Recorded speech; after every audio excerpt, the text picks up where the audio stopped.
Muito obrigado por continuar conectados e para aqueles que estão se conectando recentemente, sejam bem-vindos. Meu nome é Cláudia Marques, eu sou gerente sênior da equipe de desenho de soluções de DHL no Supply Chain México. Para continuar com os temas de perspectiva, teremos a palestra de a segurança no transporte. O que esperamos após da pandemia? Essa palestra será transmitida em três canais de áudio, espanhol, português e inglês. Vocês podem solucionar o áudio clicando no botão com o idioma da sua preferência que aparece na parte superior da tela. Durante a sessão, vocês terão a oportunidade de fazer perguntas através do chat que está na parte inferior da transmissão. Por favor, utilizem esse espaço apenas para as perguntas, colocando a palavra pergunta para identificá-las dentro da mensagem. Para essa palestra, convidamos a um grande analista e com muita experiência nos temas de segurança, Alejandro Ope. Alejandro foi editor de segurança e justiça no dailypost.com, um meio eletrônico em inglês especializado nos temas do México. Além disso, teve o cargo de diretor de projetos de segurança no Instituto Mexicano para a Competitividade, IMCO. Entre o ano 2008 e 2011, ele teve diversos cargos diretivos no Centro de Investigação e Segurança Nacional, conhecido como o CISEN.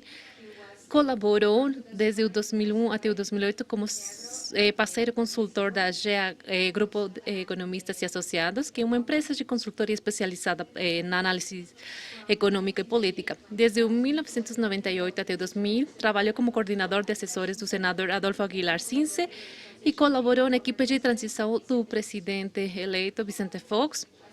Como parte da trajetória profissional, teve diversos cargos de assessoria no Banco Nacional de Obras e Serviços Públicos e na Secretaria da Energia. É colaborador em diversas mídias nacionais, como o Jornal Universal, Animal Político e a revista Nexos. Também é coautor do livro Estratégia, 2 ensaios e 39 perguntas sobre segurança, justiça, violência e crime. Tem uma formatura em Ciências Políticas na Universidade de Pensilvânia, nos Estados Unidos. Alejandro, bem-vindo. É um prazer ter você. Muito obrigado, Cláudia. Muito obrigado ao DHL, todos os que fizeram possível esse fórum. E muito obrigado para todas as pessoas que estão se conectando via remota para escutar-nos, convidar um pouco do seu tempo para discutir um tema que acho que é muito importante no setor. Não tem nenhum participante no setor que não tenha se enfrentado em algum momento algum problema de roubo, um ataque, um problema de extorsão, de sequestro. Esse é um problema que dana a indústria completa. Então, eu quero fazer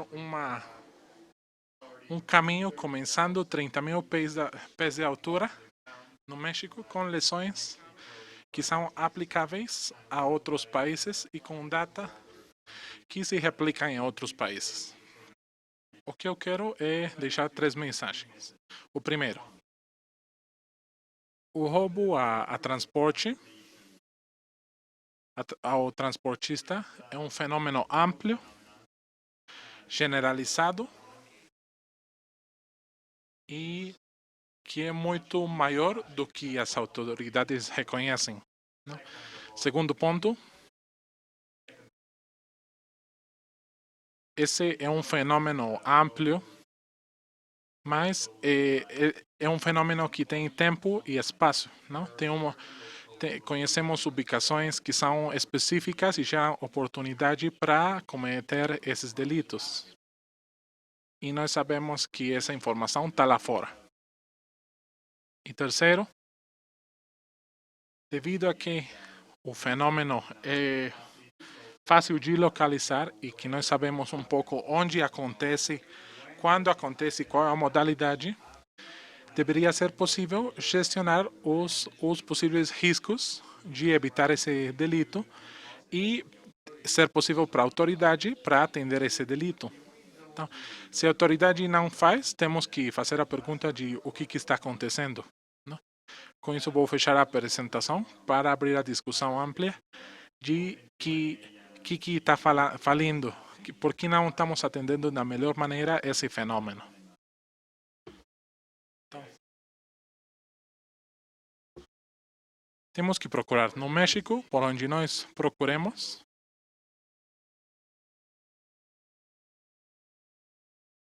Vamos começar. Agora sim. México é um país com alta vitimização. O que quer dizer com vitimização? Todo mundo em algum momento temos sido vítima de algum delito, assalto. As cifras que vou estar utilizando nessa apresentação são parte de encuestas de vitimização e não de denúncias, por uma razão que é óbvia, que a maior parte dos delitos não são feitas as denúncias correspondentes. 94% dos crimes no México não são reportados, não?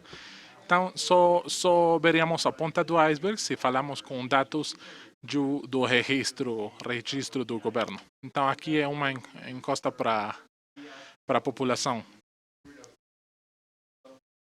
Então, no México temos aproximadamente uma taxa de vitimização de delito por cada 100 mil habitantes adultos. Isso significa que temos 25 milhões de vítimas aproximadamente nesse país e tem 33 milhões de delitos. Desses 33 milhões, só 2 milhões de delitos são denunciados. Um de cada 3 hogares no México tem um integrante, pelo menos, que foi parte de um delito nos últimos 12 meses. É um fenômeno generalizado. Não tem ninguém nesse país, eu acho, e países com similar atitude em América Latina que não tenha sido vítima de algum delito. Não. Essa situação ameaça também para empresas, porque as ameaças são parte do que nós conhecemos, do que o mundo onde nós vivemos. O INEGI, o Instituto de Geografia e Estatística no México, tem um tipo de encuesta que chamam que fazem a cada 2 anos, mas nesse ano não conseguiram fazer por a pandemia, não? Então, vou compartilhar data um pouco velha, mas que está fazendo um espelho da realidade, não? Então, uma de cada 3 unidades econômicas no México foi vítima de ao menos um delito, não? O México tem entre 4 e 5 de unidades econômicas de todos os tamanhos. Então, estamos falando de que aproximadamente 1,5 milhões foram vítimas de pelo menos um delito nos últimos 12 meses. É um universo enorme, não? De delitos. Então, e a denúncia deles é só a ponta do iceberg, não? Não tem muita denúncia. E esse fenômeno alcança empresas de muitos tamanhos, não? O grosso da unidade econômica do México são empresas pequenas de 1 para 5 trabalhadores. E nesse nível, até a terceira parte ainda é parte do delito, não? Conforme a empresa vai fazendo-se mais complexa, a probabilidade de que seja vítima de um delito é maior, não? As empresas grandes são aquelas que chamamos que têm mais de 250 empregados. Dali, 6 de cada 10 são vítimas de algum delito nos últimos 12 meses.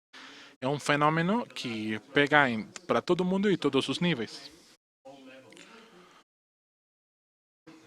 E é importante dizer que a maior parte desse crime não tem denúncia no governo, não? O que quer dizer é que de cada 100 crimes, 87, cada 100 crimes em contra de uma empresa, 86 não são denunciados nas autoridades. E também muitos que são denunciados não abrem a carpeta de investigação, não são pesquisados depois. A realidade é que não tem denúncia porque muitos consideram tempo perdido e consideram ele sem sentido. Porque muita gente crê que a autoridade, acha que a autoridade não vai fazer nada. Quando estamos falando ou fazendo discussões sobre o roubo para o furto em transportes em mercancia, se nós só falamos do crime que é denunciado, estamos evitando a maior parte do fenômeno. Dali, quanto custa isso para a economia de um país? É um custo enorme. O custo do delito. Os custos diretos, como que são consequência da inseguridade, são o INEGI ubicava eles e no 2017 e é provável que tenha crescido em 155 milhões de pesos, como 7 mil milhões de dólares. E que é custo direito? A perda direta do roubo, do ato. E a metade outra é a ação que é defensiva que qualquer empresa tem que fazer para se proteger do fenômeno. Não? O estimado da Pesquisa Nacional de Investigação de Crime, muitas empresas gastaram quase 70 mil milhões de pesos na defesa em questão de segurança. Não? Que isso é 3.500 milhões de dólares todo ano, que são gastados em medidas de defesa, não? Que por sistema de videovigilância, contratar o seguro, não? Por muros, modificações na infraestrutura para proteger os ativos. Isso aí é uma estimação que pode não ser reflexo do que acontece realmente, não? Então é uma situação que é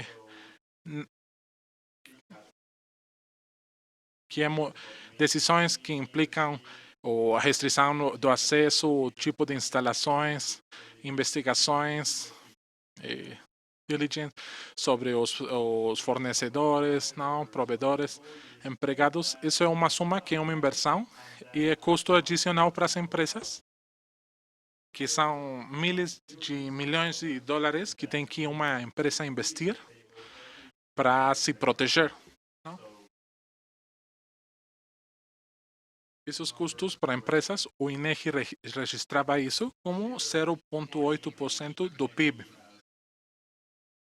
O custo às famílias, como custo direito, estava com 1,5% do PIB. Então, estamos falando de 2,5% do PIB de custo direito para a segurança. E tem outros custos que são mais complexos de fazer o cálculo. Onde entra o furto para transporte de carga. Então, era o sétimo crime mais comum cometido em contra das empresas. E o quinto mais comum, se nós tirarmos os crimes tipo fraude, não? De maior tamanho.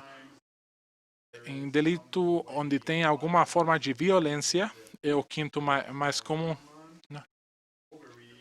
Então, e é um crime que tem aumentado com os anos.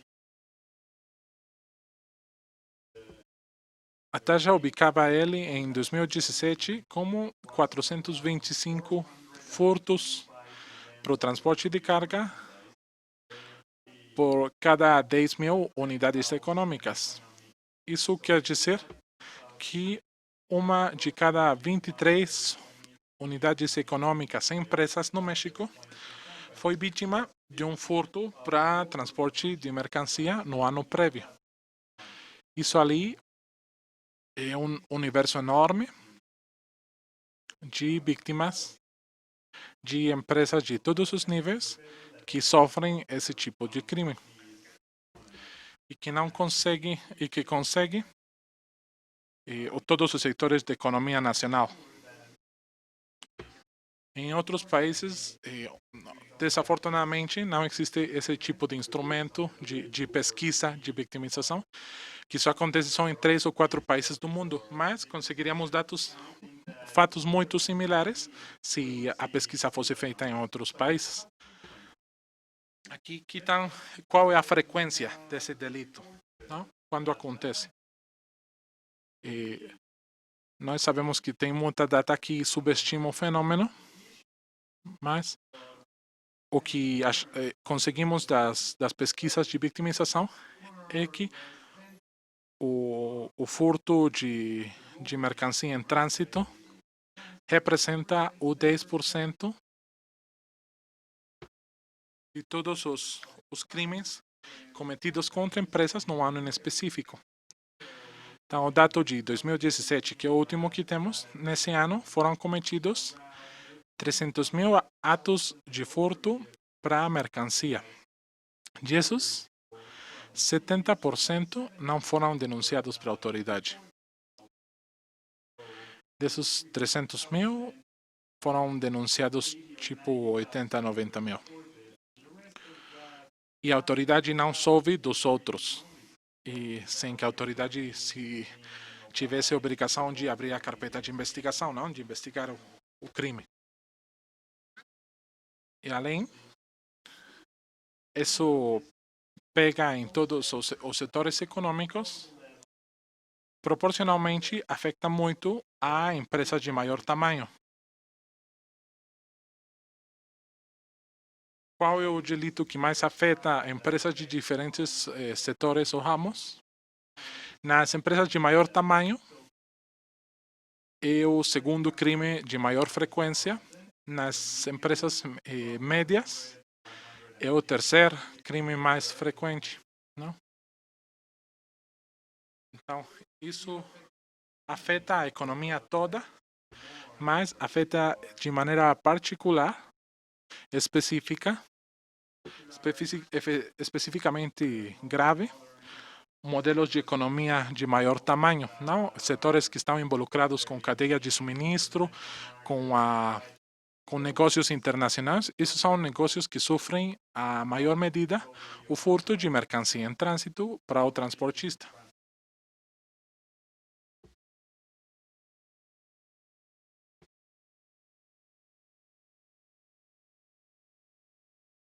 Transportar produto por estrada ou rua é percebido por os donos, os gerentes de unidades econômicas como atividade de maior risco para uma empresa. A ANB de 2018, 56% falou de não se sentir segura quando o produto deles estava na estrada. Não? 55,7% falou que não sentia segurança quando mobilizava o produto em um corredor industrial. Não? É uma atividade que é percebida particularmente insegura para as empresas e que gera a sensação de pouca segurança para os setores econômicos. Agora, esse é o universo general do roubo para transportista, não para mercancia em trânsito. Falando disso, eu quero passar para o seguinte ponto que é muito importante, que isso aí é generalizado e tem um alcance nacional, mas a concentração tem espaço e tempo, e é uma coisa que muitos dirigentes conhecem e sabem muito bem. Aqui estamos falando de crime que foi denunciado. Okay? Dos delitos falados de roubo a transportista, a metade deles aconteceram no estado de México, onde estamos agora transmitindo. É aqui onde são denunciados até os 50% de todos os roubos para transportistas. Não necessariamente todos acontecem aqui, mas aqui é que são denunciados. Não só isso. A concentração, você pode ver no mapa, que a mais escuro é mais concentração de roubo. A concentração é não só por estado, é também por município. Aqui vocês podem ver no estado de México, se nós pegamos 6 municípios e eles concentram a metade das denúncias de roubo a transportistas, que são municípios de Ecatepec, Cuautitlán, Tultitlán, Tlalnepantla, Chimalhuacán, Nezahualcóyotl. Pensemos assim, esses 6 municípios representam 25% das denúncias de roubo a transporte em o país todo. 6 municípios, não estados. E incluso, falando a lógica de concentração, chega além. Se um fala através de colônias, isso não só acontece em municípios, no estados. Aqui em zonas muito específicas, nos bairros específicos, de aqui, Cuautitlán Izcalli, que é onde nós estamos agora, no estado do México. E acontece que 7 bairros deste município de Cuautitlán Izcalli representam o 40% de todos os roubos a transportistas. Por quê? Porque ali é que tem estrada, não? Em fato, ampliação La Quebrada, o 10% dos roubos dos transportistas, não? Que são 2 bairros. Isso ali é informação, é ubicação específica, onde é replicada a tentativa ou os roubos com e sem violência no México. Isso, os operadores, quem dirige os caminhões, têm identificado e eles sabem que acontecem não só nesses lugares, certos dias, mas em certas horas. No dia domingo até descansam. E nas horas de tráfego alto, no tarde, quase noite, é que começa a se concentrar o roubo para transportista. Nós conhecemos onde que isso sucede. E a pergunta aqui é por que não estamos fazendo algo, não? Eu acho que esse é um problema, é uma pergunta óbvia.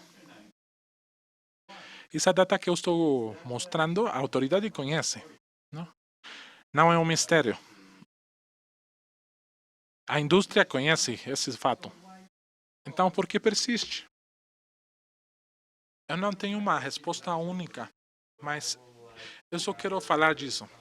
Uma série de hipóteses que temos aqui. Para gerar uma discussão importante. É importante dizer. Tem uma fraca presença do Estado mexicano no setor.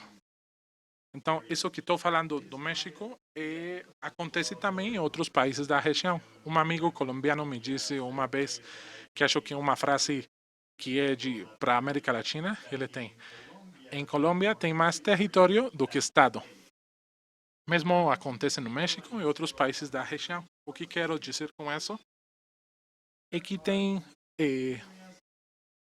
lugares no país em que não vamos achar nenhum tipo de autoridade.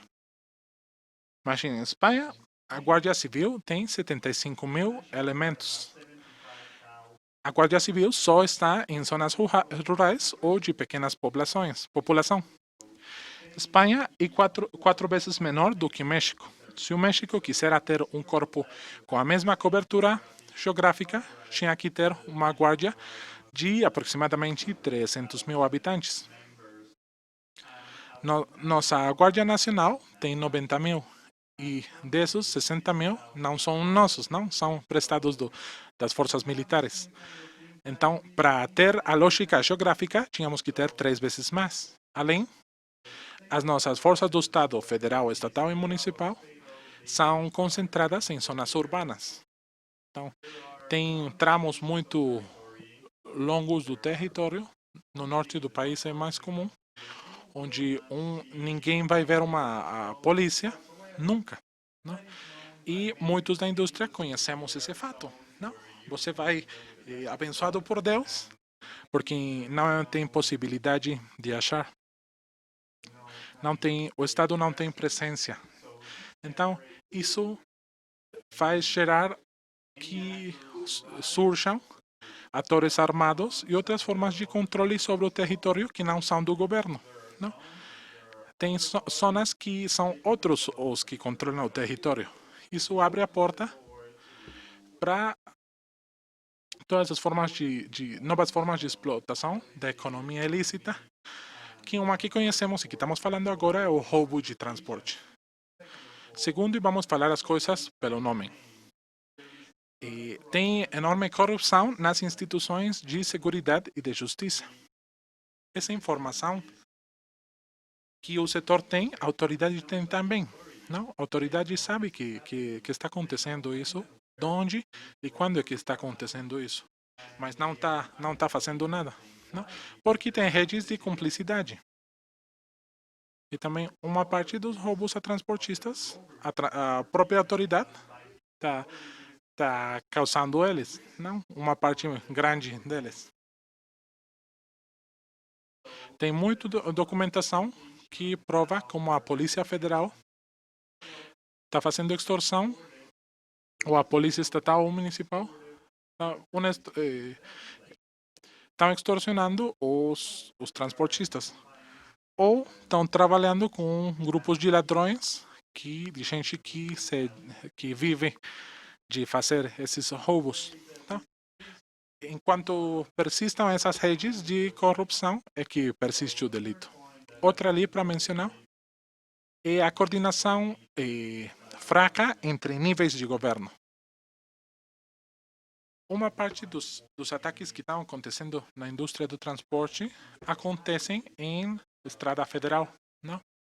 Nas entradas para zonas de cidades, onde já o Estado, os governos estaduais, já têm um rol. E também acontece em município específico, onde a polícia municipal pode ter um rol específico. Uma parte do roubo a transportes acontece em zonas de bairros que ficam perto de estradas federais. Então, ali quem tiver que intervir é a autoridade estadual ou do município. E não fazem isso porque acontece que eles não se falam entre eles ou porque a comunicação não tem a eficácia para atender um crime dessa natureza. O quarto ponto que eu quisera pôr na mesa, que acho que é muito importante, é que muita da nossa infraestrutura das estradas federais não é adequada para prever os ataques em contra do transporte público. Muitas regiões específicas poderiam ter feitas adequações com barreiras físicas. Com certas adequações, poderia se prever um bom número de assaltos e de roubos. Um exemplo para falar. Tem zonas onde tem caminhos que chegam direito à estrada. Isso está identificado. Então, onde tem muita entrada de diferentes bairros, é possível aí que nessa zona aconteçam diferentes tipos de crimes, porque é aí que podem interceptar o transporte de carga. Certas adequações relativamente menores à infraestrutura da estrada, não vou falar do sistema ferroviário, mas também poderiam ter um impacto importante para prever algum desses crimes. Quinto ponto é um tema muito mexicano, mas ele se conecta com outro tipo de problemas que são mais amplos. É que no México estamos tendo uma difícil transição da Polícia Federal para a Guardia Nacional. Durante muito tempo, quase 20 anos, o estado onde a denúncia para o roubo de transporte em estrada era a Polícia Federal, onde fazer a denúncia. Antes disso, era com a Polícia Federal de Caminhos, com todos os problemas que todas as instituições tinham, os graus de corrupção que existiam. pero pelo menos tinha claro quem era o responsável. Quem era o responsável desde o Estado. Quem era o responsável de segurança das empresas e para quem falar quando tinha um incidente. Nesse último ano e meio, agora estamos numa corporação que a natureza dela é do tipo militar, que boa parte dessa estrutura de vigilância que tinha nas estradas, uma parte de maior tamanho se perdeu e não foi substituído por ninguém em específico. Então tem muita região onde ninguém sabe quem tem que atender isso. É a Guardia Nacional ou é o Exército, ou são os dois. Ou seja, a Polícia Federal continua sendo, porque tem regiões onde a Polícia Federal ainda tem intervenção. Isso está fazendo mais complexa a operação das áreas de segurança nas empresas. É o que eu tenho entendido e visto em diversas conversações, que ninguém sabe para quem chamar quando teve um incidente, roubaram um trailer, fizeram um sequestro de um dirigente. Antes era falar para a Polícia Federal, mas agora não é claro a quem chamar. Então, esse processo de transição vai persistir por um tempo. E o último ponto que eu quero falar aqui, só mais para provocar uma discussão do que para compartilhar um juízo específico,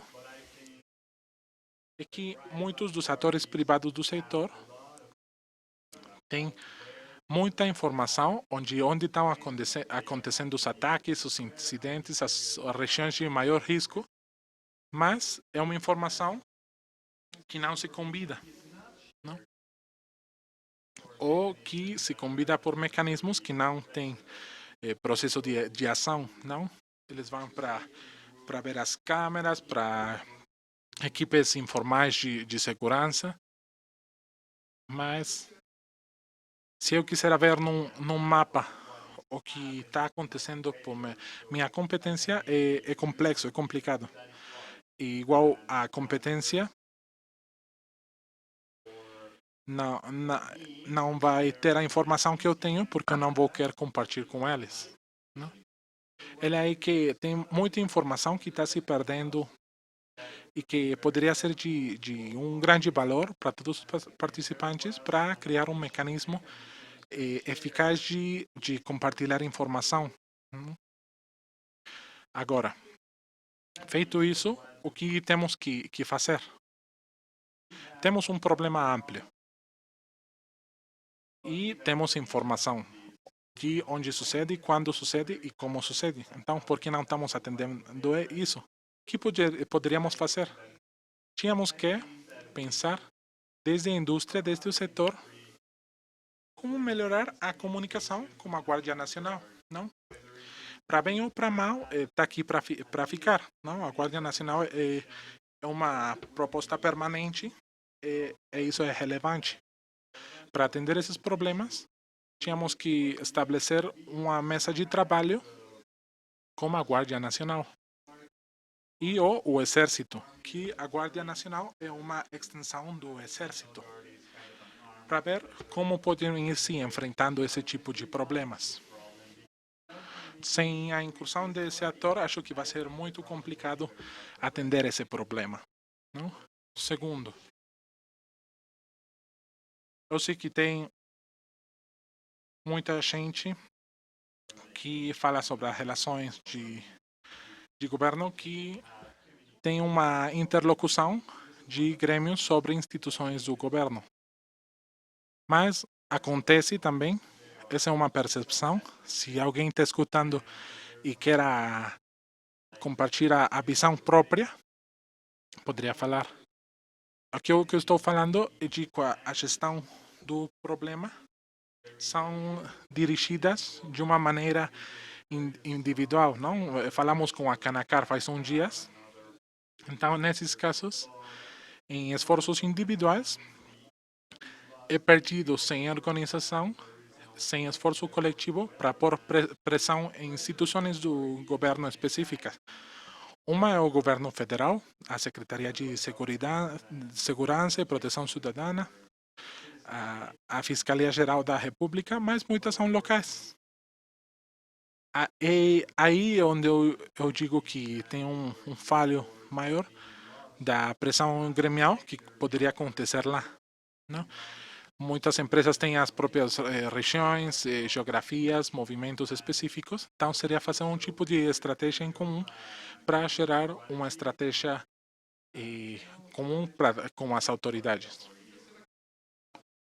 O terceiro ponto que gostaria de mencionar para trabalhar é de falar de pontos específicos da estrada com os operadores de autopistas para falar de pontos vulneráveis. Tem um espaço e tem a oportunidade ainda para alguém dizer onde que está o perigo em diferentes regiões geográficas e que tipo de adequações físicas poderíamos fazer para que certos crimes sejam mais difíceis de fazer, fazendo mudanças. Quarto ponto. Acho que o setor está investindo muito em tecnologia, não? Em o GPS, não? E geocercas, sistemas de vigilância, etc. A minha impressão, e de novo, acho que esse é um tema bom para discussão, é que também tem áreas de oportunidade para melhorar a gestão de aspectos tecnológicos, não? Muitas vezes temos centros de controle, empresas que estão vendo que o caminhão está saindo da geocerca. E depois, qual é o processo associado para romper o protocolo? E se chama para o 911, se tenta fazer uma comunicação com o operador. Tem áreas onde poderia ser melhorada a integração de soluções tecnológicas que existem nesse tema. Quinto ponto. É um tema complicado, difícil, e que temos que ter uma conversação sobre isso. E no setor transporte e logística, pode-se fazer mútua a informação que tem cada uma das empresas, dos negócios, dos atores, e pôr numa plataforma que gere informação onde todos podamos atuar. Se você sabe que em um lugar em específico e com uma hora específica, com um método específico, está acontecendo o crime, como posso eu compartilhar para que o setor possa saber como actuar, mas no momento possível, não? Porque é um fenômeno dinâmico e ter que saber tudo antes de que aconteça o crime de novo, não? Como construir uma plataforma tecnológica que permita fazer a informação integral, porque eu tenho certeza de que é uma gigante quantidade de informação lá fora. E muitos delitos, muito crime que não são denunciados, a informação está lá fora, mas é difícil aceder a ela, não? E o último ponto, cada um dos operadores tem os próprios modelos de risco, não? O protocolo, as plataformas para fazer a gestão do risco.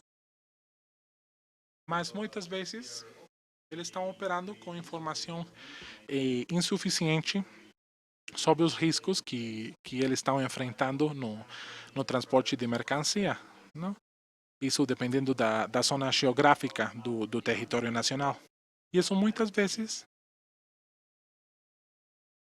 nos faz subestimar ou subestimar os riscos específicos em específicas modalidades de transporte. Então, tínhamos que pensar como podemos integrar com o Big Data ou com outro tipo de ferramentas e integrar esses modelos de risco para que permitam às empresas, os negócios, gestionar isso.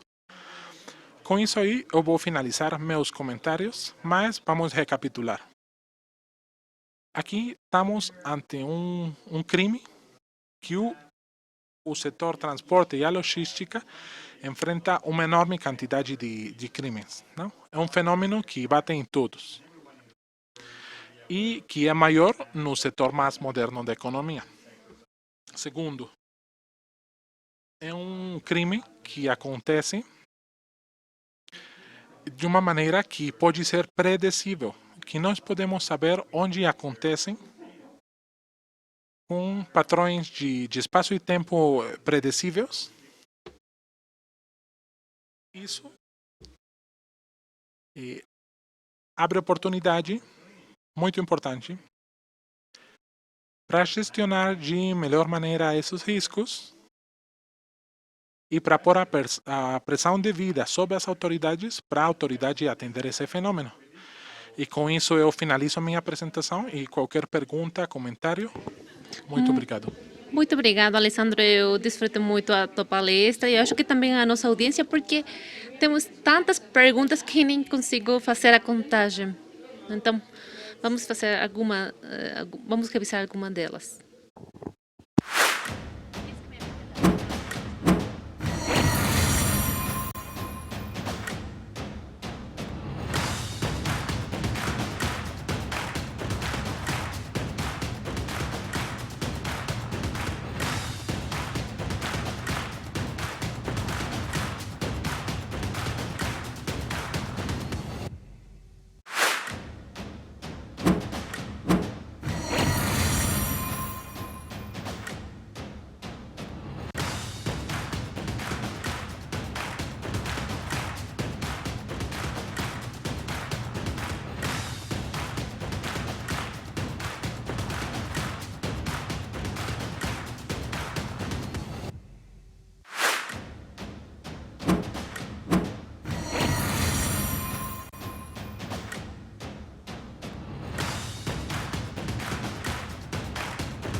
Alejandro, uma pergunta do México.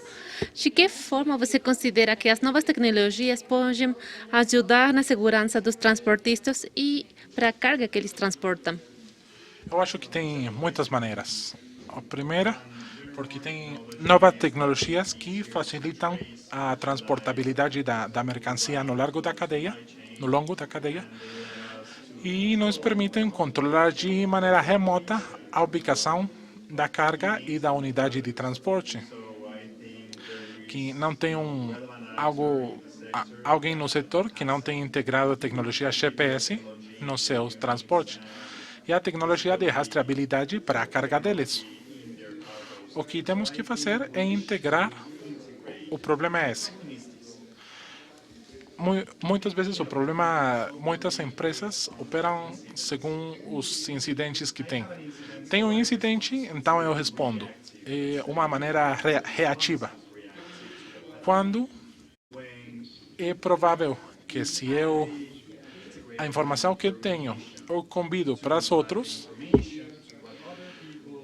poderia ser eu proativo na gestão desses riscos, não? Evitar eles.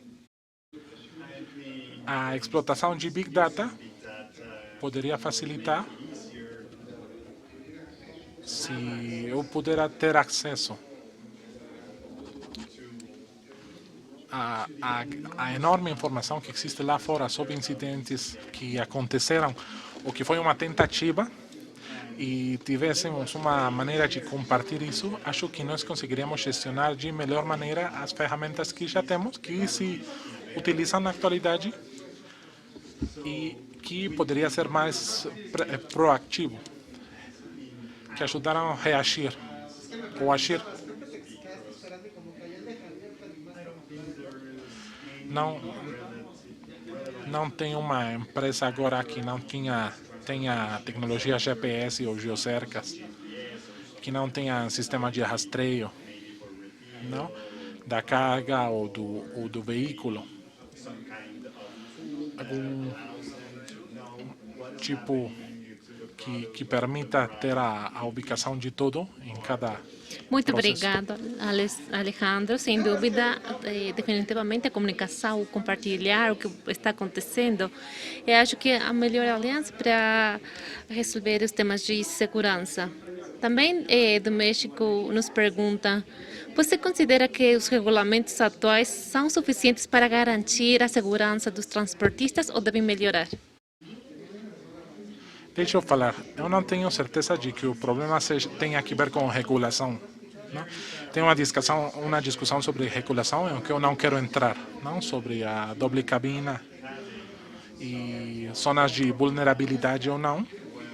Eu acho que, vamos falar, o problema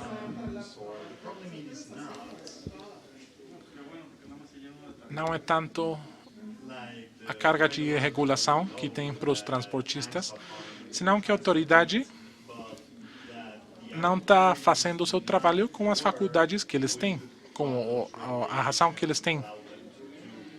O problema não é que as modalidades em que as empresas estão fazendo, o setor está fazendo. O problema é que a autoridade sabe onde que estão cometendo o crime e não faz nada. Tem vezes que não fazem nada porque tem uma cumplicidade com o criminal. E isso não vai se resolver só por regulações maiores. Que já tem se discutido de que é obrigação que todo mundo tenha um GPS, mas eu não acho que essa seja a resposta. Muito obrigado, Alejandro. Desde o Brasil, a pergunta é como é a situação, a questão da segurança no meio da pandemia? Mire, de Brasil não tenho a data precisa, fato, mas o que a pandemia tem produzido no Brasil é que quando as medidas de segurança da pandemia levaram para uma redução da mobilidade das pessoas e das mercancias, e uma contração econômica que gera uma redução de mobilidade em certas formas, isso tem reduzido formas específicas de crime. Um exemplo, o furto ou roubo para negócios tem diminuído em zona urbana e não é surpreendente quando isso está acontecendo também em outros países do mundo e o roubo a transportistas também está diminuindo porque tem menos unidades em circulação.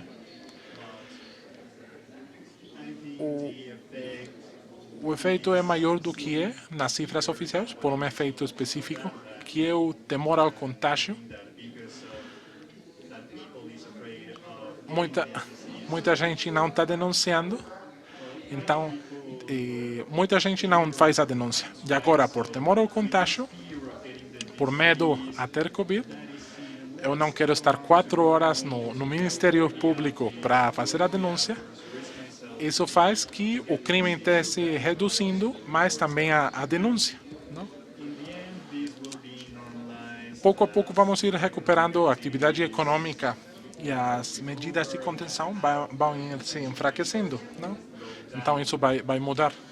Muito Estado americano não aproveitou a contingência para melhorar a capacidade de controle territorial. Não? Mas isso também pode acontecer em Brasil. Muito obrigado, Alejandro. Agora vamos aproveitar os seus conhecimentos estatísticos na área de segurança e a pergunta seguinte é: você conhece o índice de roubos na indústria de consumo? Deixa eu falar, é difícil. Não, porque não temos estatística oficial para fazer o desglose. Se está vendo na pesquisa nacional de empresas, podemos ver que por atividade, setor primário e secundário, tem serviços, mas em setores mais pequenos não tem uma data oficial, não? Mas eu não ficaria surpreendido se no setor de consumo fosse relativamente maior, não? porque eles têm um mercado onde é muito fácil mobilizar a mercancia que é roubada. Me falaram de uma empresa de maior tamanho que falavam que o papel higiênico era muito roubado porque era fácil de dirigir. Cigarro, não tabaco, álcool. Onde tem um mercado ilícito relativamente grande e onde seja fácil mover a mercancia, ali é onde a incidência do delito é maior. Muito obrigado, Alejandro. Desde México, a pergunta é: como podemos ajudar para que o trabalho de transportista seja muito mais seguro? Adotando protocolo de segurança, muitos já têm feito isso. Revisando e pesquisando o protocolo de segurança, fazendo a denúncia quando seja possível.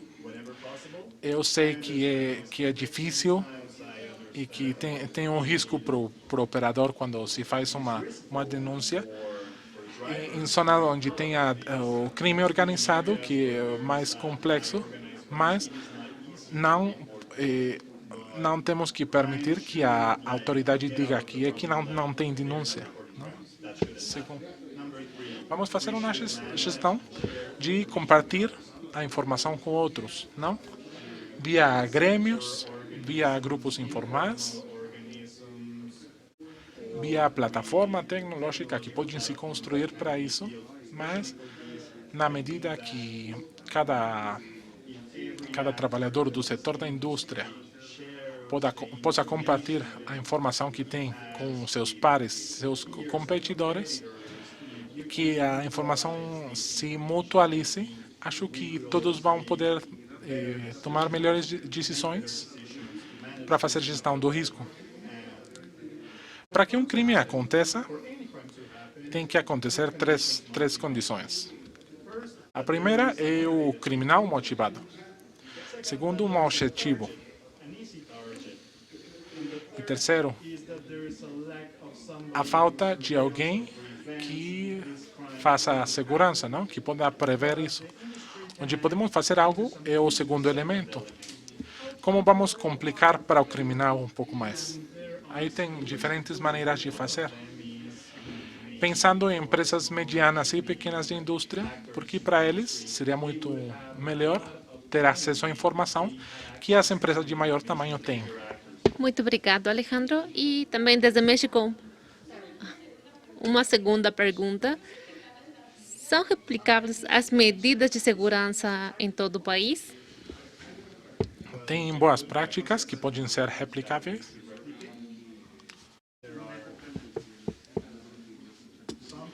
Tem protocolos que podem se estender.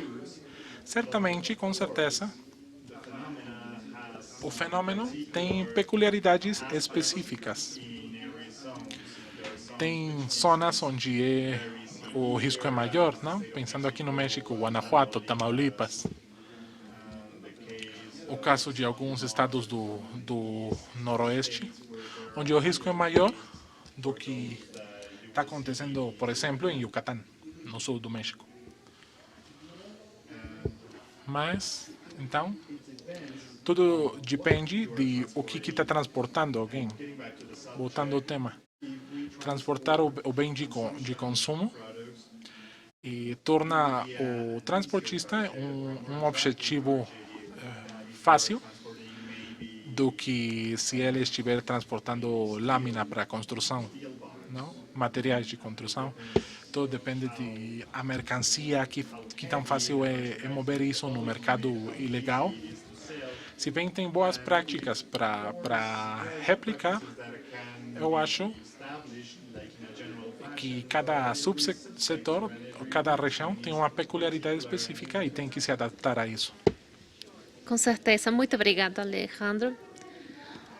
Uma boa ajuda para os nossos transportistas foi o apoio da Canacar. O que você acha sobre isso? Essas câmaras são um apoio para esse tema da falta de autoridade?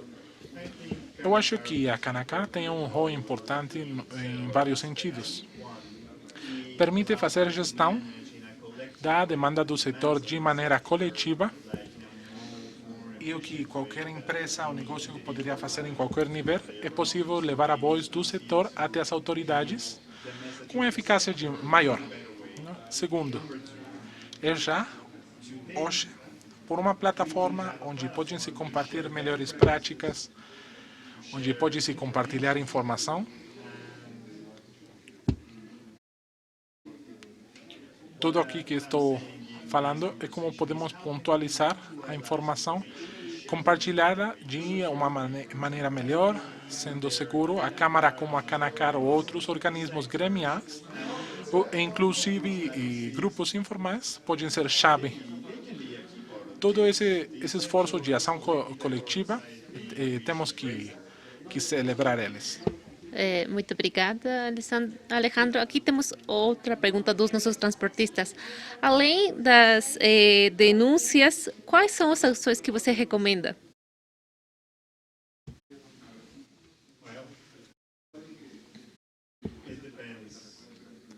Não sei quais sejam as características específicas da pessoa que fez a pergunta, mas vamos falar.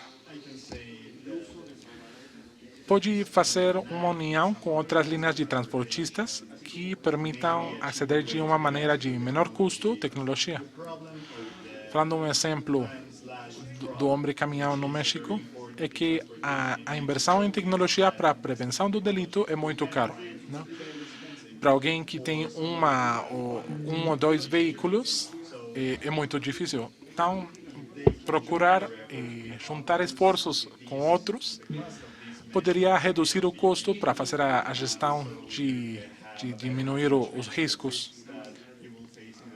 Agora,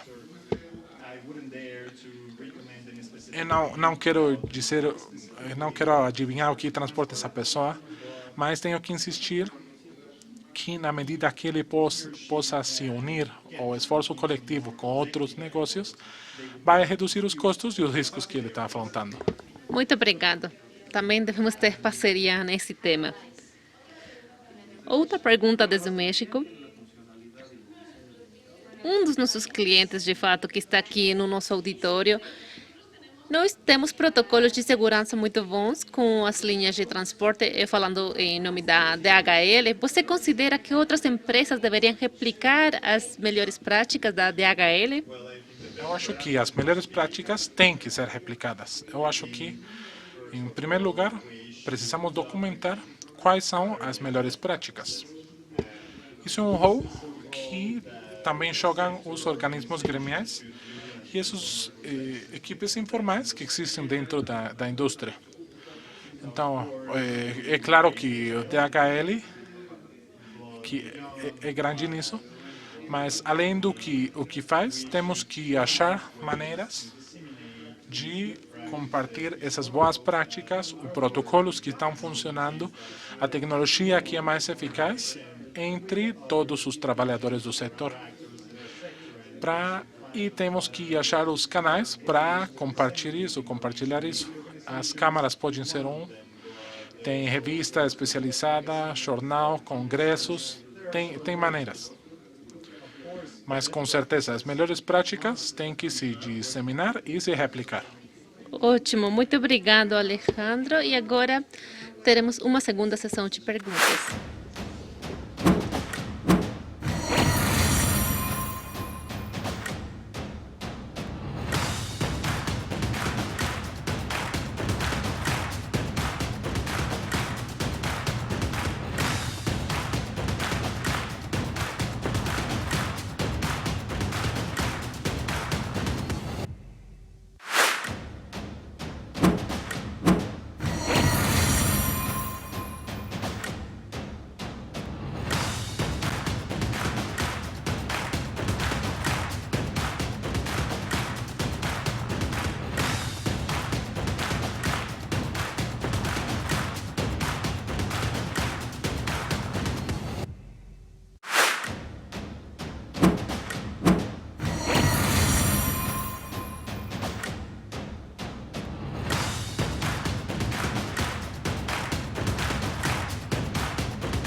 Ótimo. E temos agora uma pergunta desde alguém que está no Brasil.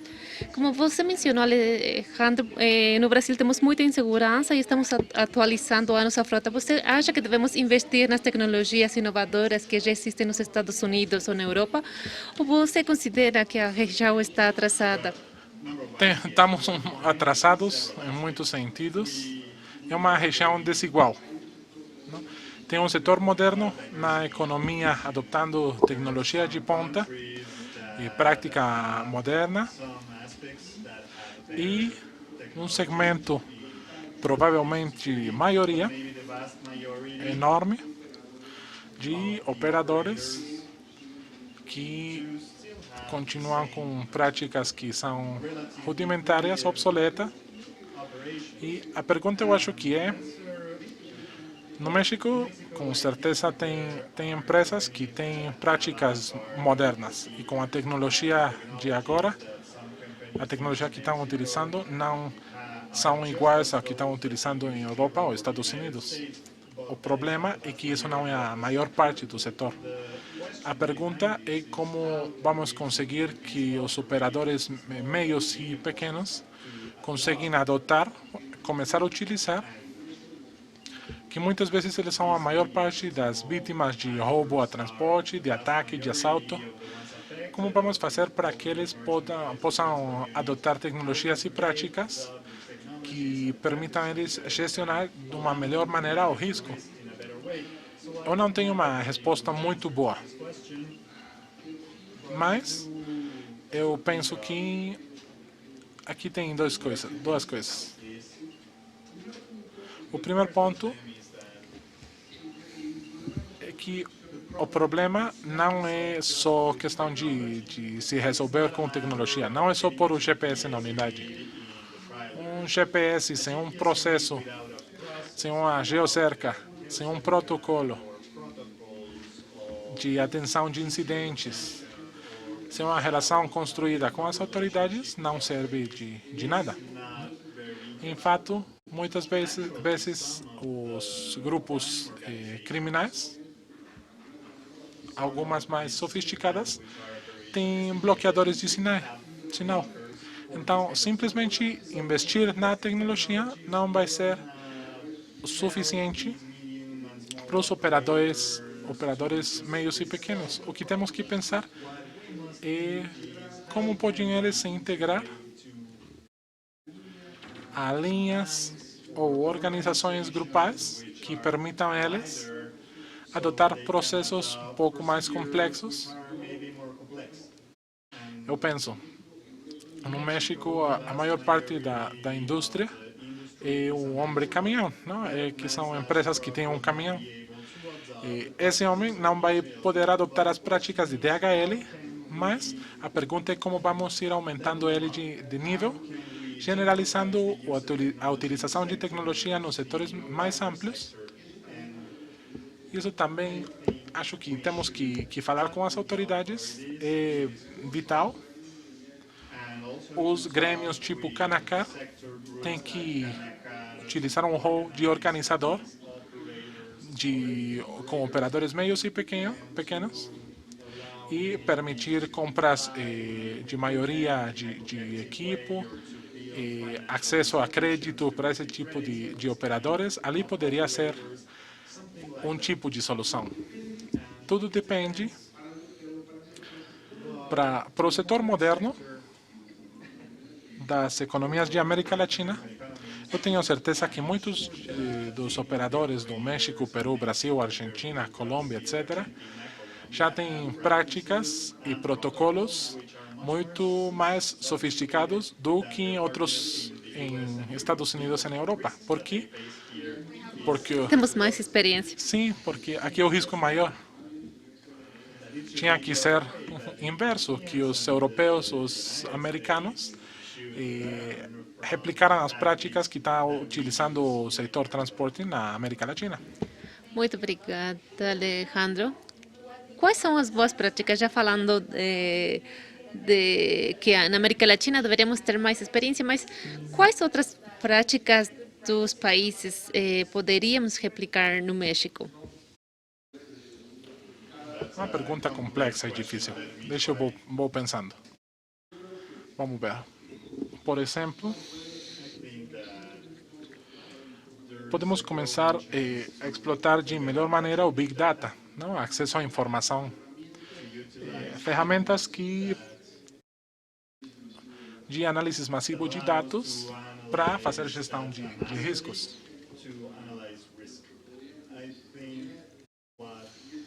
O que poderia, isso não tem tanto a ver com o setor, mas com o governo, é fazer pressão à autoridade para que a informação seja transparente. De novo, tem estados, entidades federativas que fazem a transparência da informação, não? Você pode saber o ponto específico da rua onde acontecem incidentes específicos, mas fazer pressão à autoridade para que esse dado seja transparente vai permitir nós acessar um cúmulo de dados, de fatos que vão nos permitir gestionar o risco de melhor maneira. Eu acho que no México temos uma mala prática e imagino que em outros países de América Latina pode acontecer. Achamos que a tecnologia é o que vai nos salvar do problema, não? Então, comprando coisa cara, mas não integrando a processos dentro da organização, achamos que vamos resolver o problema assim. Eu estou vendo que tem muitos negócios que fazem uma inversão de localizadores de GPS em software, mas se eles não integram esses processos e não integram o que faz a área de segurança com as áreas de operação, isso segurança essa segurança tá vendo que são os que põem pedras no caminho para os donos dos negócios. Na medida que isso vai acontecendo, fazemos gastos que não têm a eficácia que deveriam ter por mala inversão.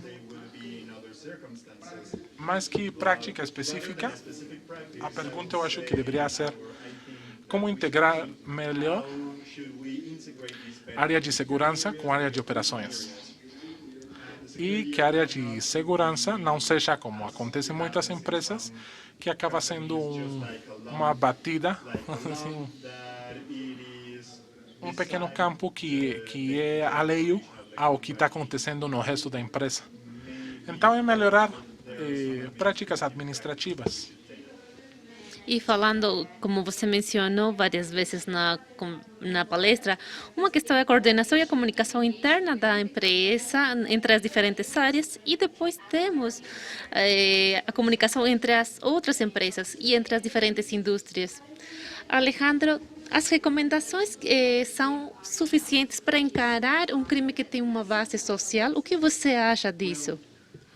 Vamos falar. No México temos visto várias vezes, no Bajío conseguimos ver, em Celaya, Guanajuato, os trens, não? Estávamos vendo como vaciavam os trens nos roubos, nos furtos de trens. Eu tenho a impressão, sem fazer menosprezo desses incidentes, sem minimizar a gravidade desses atos, eu acho que a maior parte do roubo não é isso, do roubo a transporte. Que a maior parte dos roubos a transportes são crime que está se organizando, que estão bem organizados, que mais do que uma base social, eles são uma instituição que tem redes de cumplicidade com autoridades locais. Mais do que a base social, esse segundo que acho que é mais perigoso, as redes de corrupção que estão protegendo os ladrões, os criminais, os que fazem assalto de transporte de carga. Isso, de novo, é amplamente documentado, não? Tem provas de que isso acontece. E acontece em muitas regiões do país. E isso acontece a vários níveis. não fazendo intervenção quando acontece o assalto, ou como se eles fossem quem dá informação aos assaltantes de que lá vem o caminhão, o trailer. Muitas vezes são a polícia, os municipais, não? Então, eu acho que esse segundo elemento é fácil de ver, não? Os trens como são saqueados. O tema de roubo de combustível não tem uma base social que está afetando também a indústria do transporte. Mas a maior parte não é isso. A maior parte é grupos organizados de criminais com apoio das autoridades em diferentes níveis. Eu pesquisaria efetivamente sobre isso para não permitir a impunidade e que permita que esse delito exista, que esse crime. Muito obrigada, Alejandro. Existe alguma tecnologia específica que você recomende para aqueles transportistas pequenos? Não, não existe. Mais do que tecnologia, as empresas pequenas deveriam saber processos. Como posso aceder à informação, mais informação da que tenho? Como adaptar a minha operação para minimizar os riscos? Além mais bem se eu pudesse apostar para a tecnologia que me dera esse tipo de informação de onde são os assaltos, os roubos, qual é a hora. Existe essa tecnologia e, além disso, muitos deles já têm um GPS, a tecnologia, os meios para permitir o transporte da mercancia, mas fazer uma inversão maior nisso não acho que seja a solução do problema, porque além vai ser em extremo custoso. Eu preferiria invertir em mecanismos específicos para eles tenham acesso a maior informação. A vantagem que tem as empresas pequenas é que podem ter mais informação de onde que estão acontecendo diversos incidentes, como sucedem e quando. Muito obrigada, Alejandro. Restam algumas perguntas desde México. Após a pandemia, você espera que o roubo aumente ou diminua? Eu acho que vai aumentar. Por as mesmas razões, por aqui diminuiu. A pandemia o que fez foi reduzir a mobilidade pelas medidas que autoridades tomaram e as medidas que a sociedade tomou para se proteger do vírus. Então, a atividade econômica é reduzida. O PIB no México caiu, no segundo trimestre. Na medida que vão se diminuindo e relaxando aquelas medidas de segurança, a mobilidade vai ir aumentando. E com mais mercancia em circulação, com mais mercancia circulando por zonas industriais, onde falamos as regiões onde o crime acontece, eu acho que vamos ir vendo como, em vez de aumentar, vai se normalizar como era antes. Temos uma pergunta, mas a crise econômica que vem vai gerar mais roubos, mais crime de patrimônio? Não tenho certeza, não. Deixa eu pensar assim. O roubo para um trailer com arma, não? O roubo de fome. Não é um roubo de fome.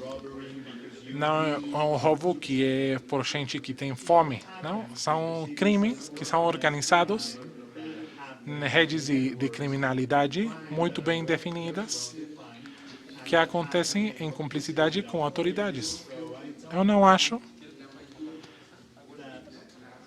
que a redução de oportunidades econômicas legais aconteçam. O que sim temos que esperar é que, na medida que vai se normalizando a atividade de movimento de transporte, vai aumentar o crime. Muito obrigada, Alejandro. Quais são as alternativas que existem para reagir perante as circunstâncias onde os criminosos utilizam inibidores disse não. Adoro essa pergunta, mas não tenho boas respostas.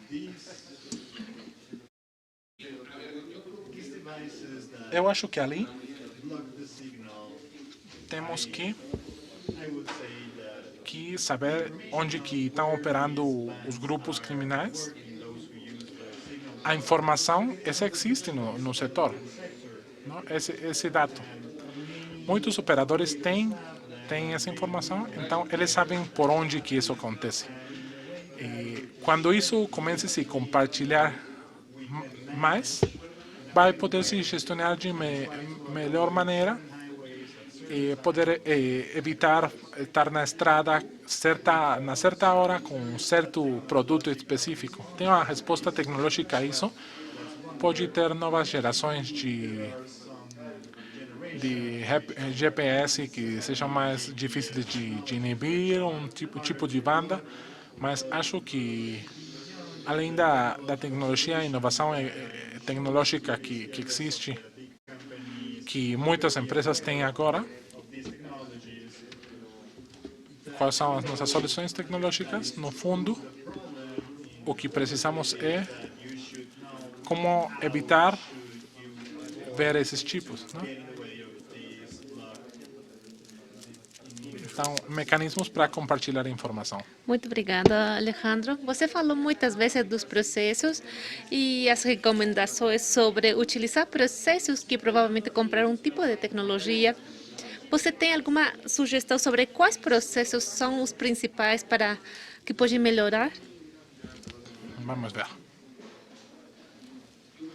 Eu acho que, por exemplo,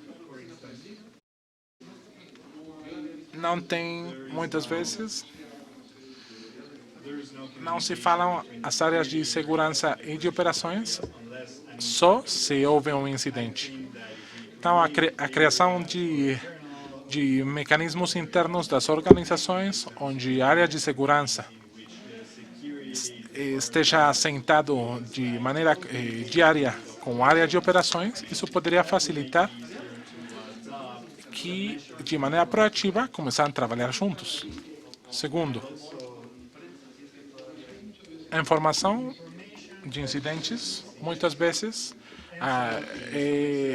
é arquivado no Excel na computadora de alguém, no computador de alguém. E não se integra, muitas vezes, na base de dados e os processos de toma de decisões das instituições.